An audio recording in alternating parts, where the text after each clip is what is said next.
कहानी शुरू होती है जैक के एक अजीब सपने से, जहां वह युद्ध से पहले वाला न्यूयॉर्क देखता है। एक ऐसी जगह है जिसे उसने सिर्फ तस्वीरों में देखा था। उस सपने में जैक एक औरत को देखता है। उसे लगता है जैसे वह उसे जानता है, लेकिन असल में वह उसका नाम तक नहीं जानता। अब तारीख है 14 मार्च 2077।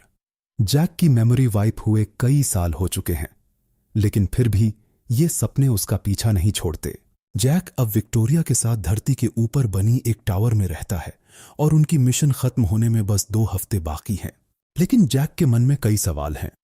विक्टोरिया सब कुछ नॉर्मल मानती है, पर जैक को अपने पास्ट को लेकर अजीब बेचैनी रहती है। 50 साल पहले स्कैव्स ने चांद को तबाह कर दिया था और उसके बाद धरती पर भूकंप, सुनामी और तबाही फैल गई थी। फिर इंसानों ने न्यूक्लियर वेपन्स इस्तेमाल किए। युद्ध तो जीत लिया गया, लेकिन धरती इतनी खराब हो गई कि यहां रहना लगभग नामुमकिन हो गया। बचे हुए इंसानों को टेट नाम की एक बड़ी कंट्रोल स्टेशन पर भेज दिया गया, ताकि बाद में सब लोग सैटर्न के मून टाइटन पर जा सकें। धरती से पानी निकालने वाली बड़ी बड़ी प्लेटफॉर्म्स अभी भी काम कर रही हैं, क्योंकि ऑफिशियल मिशन के हिसाब से यह पानी टाइटन पर जिंदगी बसाने में काम आएगा। जैक और विक्टोरिया पीछे इसलिए रुके हैं क्योंकि उन्हें इन प्लेटफॉर्म्स की रक्षा करनी है और मिशन का आखिरी क्लीन अप पूरा करना है। विक्टोरिया टावर से कम्युनिकेशन संभालती है और जैक रोज सरफेस पर जाकर आर्म्ड ड्रोन्स की रिपेयर करता है। ये ड्रोन्स सरफेस पर पेट्रोल करते हैं और प्लेटफॉर्म्स को बचाते हैं, लेकिन रात में स्कैव्स अभी भी हमला करते हैं और फ्यूल सेल्स चुरा लेते हैं। विक्टोरिया बस जल्दी से टाइटन जाना चाहती है, लेकिन जैक के लिए धरती अभी भी घर जैसी है, चाहे वह कितनी भी बर्बाद क्यों ना हो चुकी हो। एक दिन जैक फिर मेंटेनेंस फ्लाइट पर निकलता है और देखता है कि प्लेटफॉर्म्स अभी भी समुद्र से पानी खींच रही हैं। यह मिशन का डे 1642 है। सब कुछ इतना कैलकुलेटेड है कि सैली से बात करना भी रूटीन का हिस्सा लगने लगता है। मिशन कंट्रोल की तरफ से सैली बताती है कि 2 ड्रोन्स गिर चुके हैं और प्लेटफॉर्म्स का पेरीमीटर अब कमजोर हो गया है। सैली जैक को ऑर्डर देती है कि वह ड्रोन 166 को ऑनलाइन करे और ड्रोन 172 को अंधेरा होने से पहले ढूंढे। विक्टोरिया बताती है कि ड्रोन 109 अभी भी पार्ट्स के बिना है, इसलिए प्लेटफॉर्म्स की सिक्योरिटी अब जैक के काम पर डिपेंड करती है। जैक पहले ड्रोन के पास पहुंचता है और वहां लड़ाई के निशान देखता है, लेकिन विक्टोरिया को आसपास कोई मूवमेंट डिटेक्ट नहीं होती। वह जगह एक पुराना स्टेडियम है और जैक उसे देखकर सोचता है कि कभी यहां हजारों लोग आते होंगे, लेकिन अब बस खंडहर बचे हैं। जैक ड्रोन रिपेयर करने नीचे उतरता है, जबकि विक्टोरिया लिमिटेड विजन से उसे मॉनिटर करती है और बार बार सावधान रहने को कहती है। रिपेयर करते करते जैक पुराने फुटबॉल गेम की बात करने लगता है, जो शायद इसी स्टेडियम में कभी खेला गया होगा। वह एक इम्पॉसिबल फाइनल प्ले की कहानी बताता है और साथ ही बिना सही टूल्स के ड्रोन को ठीक करने की कोशिश करता रहता है। विक्टोरिया समझ जाती है कि जैक फिर से प्रोटोकॉल से बाहर जा रहा है, लेकिन जैक आखिरकार ड्रोन को चालू कर ही देता है। तभी उसके पास कुछ मूवमेंट होती है।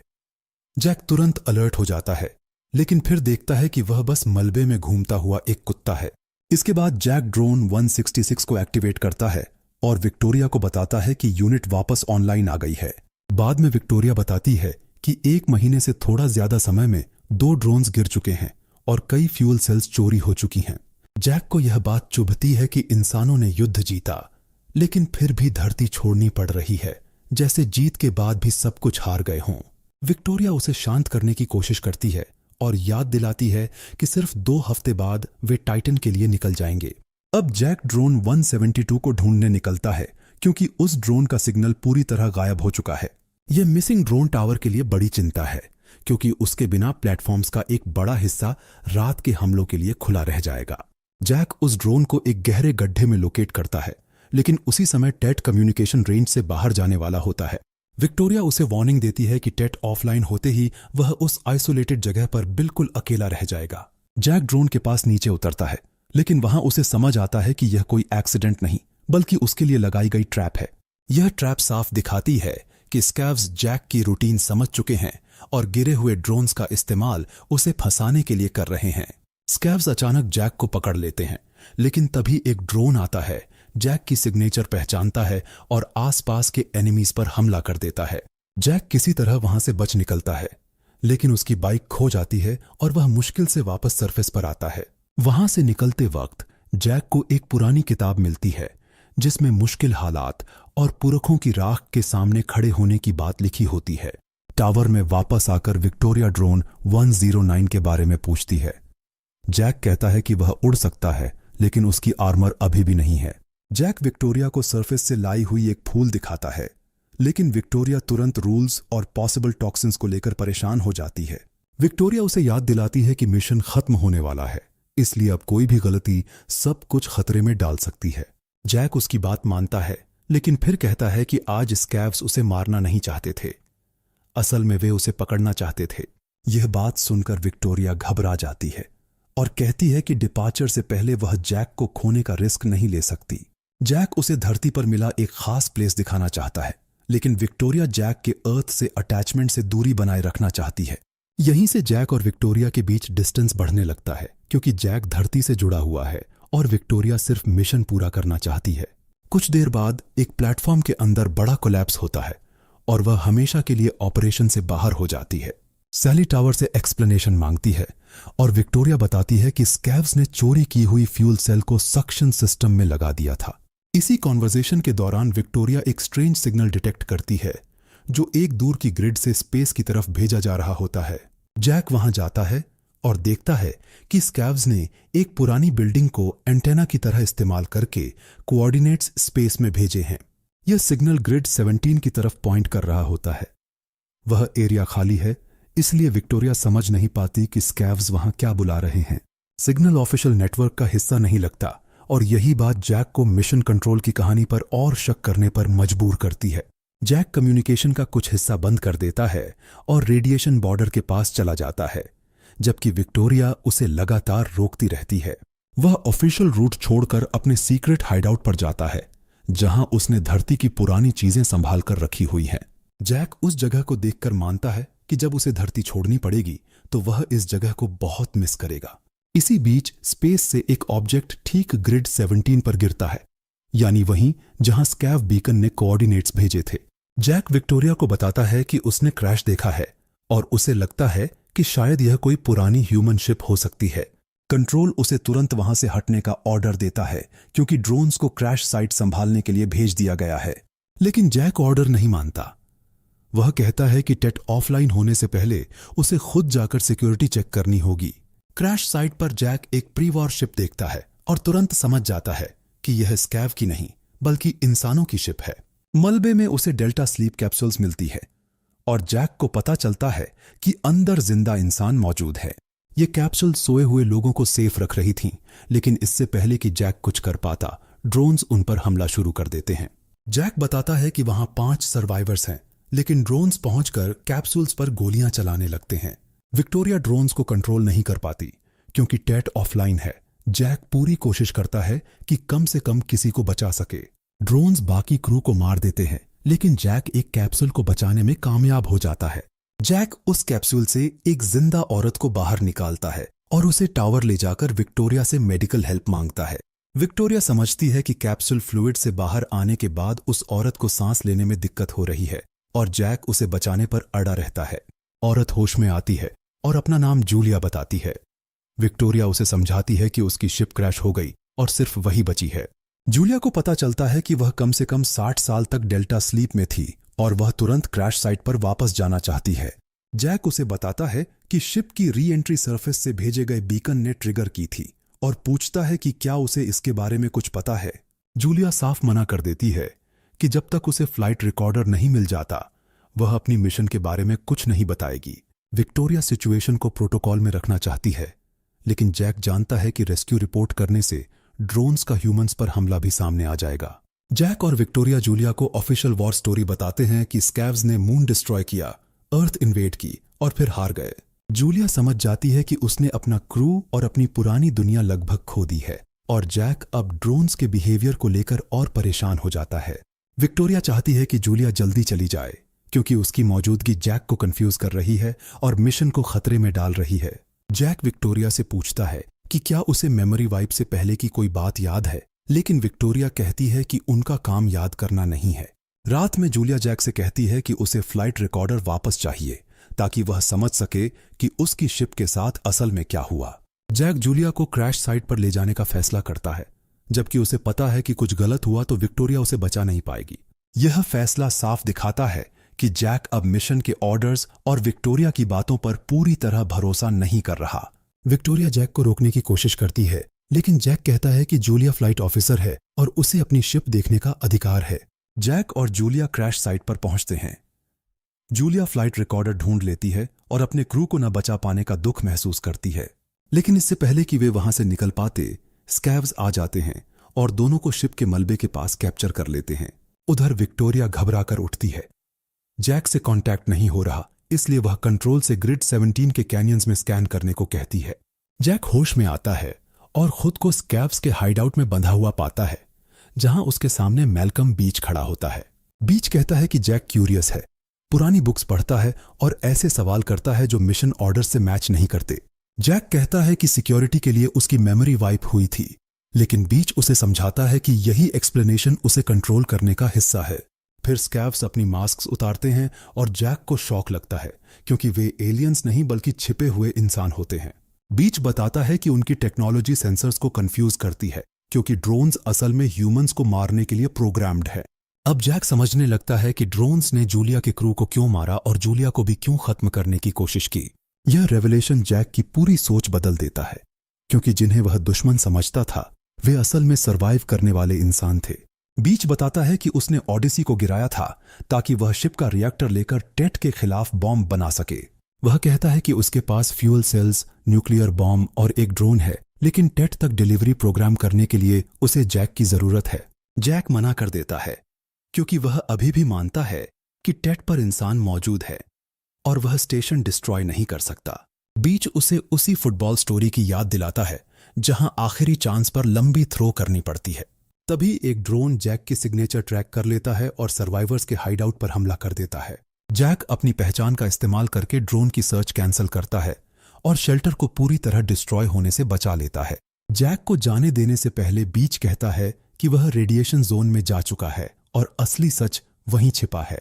कमेंट करके बताना इस पॉइंट पर आप टेट पर शक करते या नहीं, क्योंकि अब जैक हर ऑर्डर पर सवाल उठाने वाला है। जैक जूलिया के साथ निकलता है और उससे पूछता है कि वह असल में कौन है और ऑडिसी की मिशन क्या थी। जूलिया बताती है कि ऑडिसी टाइटन के लिए रिसर्च मिशन थी, लेकिन उसे एक एलियन ऑब्जेक्ट इन्वेस्टिगेट करने के लिए डाइवर्ट किया गया था। वह कहती है कि वही ऑब्जेक्ट टेट था और जैक और विक्टोरिया बाकी क्रू से पहले वेकअप किए गए थे। जैक इस बात को मानने से इनकार करता है, लेकिन जूलिया कहती है कि वह वैसा इंसान नहीं है जैसा वह खुद को समझता है, और फिर बताती है कि वह उसकी पत्नी है। जूलिया जैक को उसी जगह ले जाती है जो उसके सपनों में आती थी, जहां जैक ने मिशन से पहले उसे शादी के लिए प्रपोज किया था। जूलिया ज्यादा एक्सप्लेनेशन नहीं देती, वह बस जैक को सही जगह ले जाती है ताकि उसकी मेमोरीज खुद जवाब देने लगें। वह बताती है कि जैक ने रिंग पकड़ी थी और फ्यूचर दिखाने की बात कही थी, और तभी जैक की यादें धीरे धीरे लौटने लगती हैं। जैक जूलिया को पहचान लेता है और समझ जाता है कि उसके सपने इमेजिनेशन नहीं थे, बल्कि उसकी मिटाई हुई जिंदगी के टुकड़े थे। इस डिस्कवरी के बाद जैक जूलिया को अपने सीक्रेट हाइडआउट पर ले जाता है, जहां दोनों टावर से दूर रात बिताते हैं। अगली सुबह जैक टावर वापस जाता है और विक्टोरिया से कहता है कि वह उसके लौटने तक कुछ भी रिपोर्ट न करे। विक्टोरिया खुद को बंद कर लेती है। उसे समझ आ जाता है कि जूलिया वही औरत है जो जैक के सपनों में आती थी। विक्टोरिया के लिए जूलिया की मौजूदगी उसकी पूरी पार्टनरशिप और भरोसे को तोड़ देती है। जैक विक्टोरिया को दरवाजा खोलने के लिए मनाता है और कहता है कि यह जगह सेफ नहीं है, उन्हें तुरंत निकलना होगा। जैक आखिरकार कह देता है कि जूलिया उसकी पत्नी है, और यह सुनकर विक्टोरिया पूरी तरह टूट जाती है। विक्टोरिया सैली से कांटेक्ट करती है और बताती है कि जैक को एक सर्वाइवर मिली है और वह उसकी सर्विस एबिलिटी को अफेक्ट कर रही है। सैली पूछती है कि क्या वे अभी भी इफेक्टिव टीम हैं। विक्टोरिया भारी मन से जवाब देती है कि नहीं। जैसे ही विक्टोरिया यह कहती है, सैली टावर पर एक ड्रोन भेज देती है ताकि प्रॉब्लम को हमेशा के लिए खत्म किया जा सके। जैक विक्टोरिया को बचाने की कोशिश करता है, लेकिन ड्रोन टावर में घुस जाता है और अटैक में विक्टोरिया मारी जाती है। विक्टोरिया की मौत से जैक को साफ समझ आ जाता है कि सैली किसी को प्रोटेक्ट नहीं करती, वह सिर्फ टेट के लिए यूजलेस हो चुके लोगों को एलिमिनेट करती है। जैक जूलिया के साथ शिप में भागता है और टावर का बड़ा हिस्सा ड्रोन के अटैक में डिस्ट्रॉय हो जाता है। भागते वक्त जैक रेडिएशन जोन को क्रॉस कर जाता है और हैरान रह जाता है, क्योंकि वह जोन उसे मारता ही नहीं। शिप एक अलग एरिया में क्रैश होती है और वहां जैक को अपने जैसा ही एक और टेक्नीशियन मिलता है जो दूसरी विक्टोरिया के साथ काम कर रहा होता है। यह दूसरा जैक टेक्नीशियन 52 है। उसका चेहरा वही है, काम वही है और उसकी टावर भी लगभग वैसी ही है। दूसरी टावर भी पहले जैसी ही रूटीन पर चल रही है। वही पार्टनरशिप, वही मिशन और वही प्रोग्राम्ड आंसर्स। दोनों जैक लड़ पड़ते हैं और जैक 49 को समझ आ जाता है कि उसके जैसे कई कॉपीज इसी सिस्टम की सर्विस कर रहे हैं। दूसरे टेक्नीशियन से मिलना प्रूफ कर देता है कि रेडिएशन जोन झूठ था ताकि कॉपीज कभी एक दूसरे से न मिल सकें। इस झगड़े में जूलिया घायल हो जाती है और जैक को मेडिकल सप्लाईज लेने के लिए दूसरे टेक्नीशियन की टावर में जाना पड़ता है। टावर 52 में दूसरी विक्टोरिया जैक को अपना पार्टनर समझती है और उसे पता ही नहीं चलता कि यह बाहर से आया हुआ जैक है। जैक अपनी सेम अपीयरेंस का फायदा उठाकर मेडिकल मटेरियल लेता है और सच सामने आने से पहले वहां से निकल जाता है। वह जूलिया के पास लौटता है, उसका इलाज करता है और अब उसे पूरा यकीन हो जाता है कि टेट की कहानी झूठ है। जैक जूलिया को अपने सीक्रेट हाइडआउट में ले जाता है, जहां उसे लगता है कि मिशन कंट्रोल से बाहर भी कोई जिंदगी पॉसिबल है। जब जूलिया रिकवर कर रही होती है, जैक बीच के ग्रुप के पास वापस जाने का फैसला करता है क्योंकि अब वह जानता है कि स्कैव्स असल में इंसान हैं। जैक और जूलिया शेल्टर में पहुंचते हैं और बीच जूलिया से अपना परिचय मैल्कम बीच के रूप में कराता है। बीच बताता है कि उसने टेट को आते देखा था और मून की डिस्ट्रक्शन के बाद ह्यूमैनिटी धीरे धीरे गिरने लगी थी। वह समझाता है कि टेट ने ह्यूमन क्रूज को कैप्चर किया और फिर जैक की कॉपीज बनाकर उनका इस्तेमाल करना शुरू कर दिया। बीच बताता है कि हर जैक खुद को अकेला समझता है क्योंकि मेमोरी वाइप उसे उसी ऑपरेशनल लाई में फंसाए रखती है।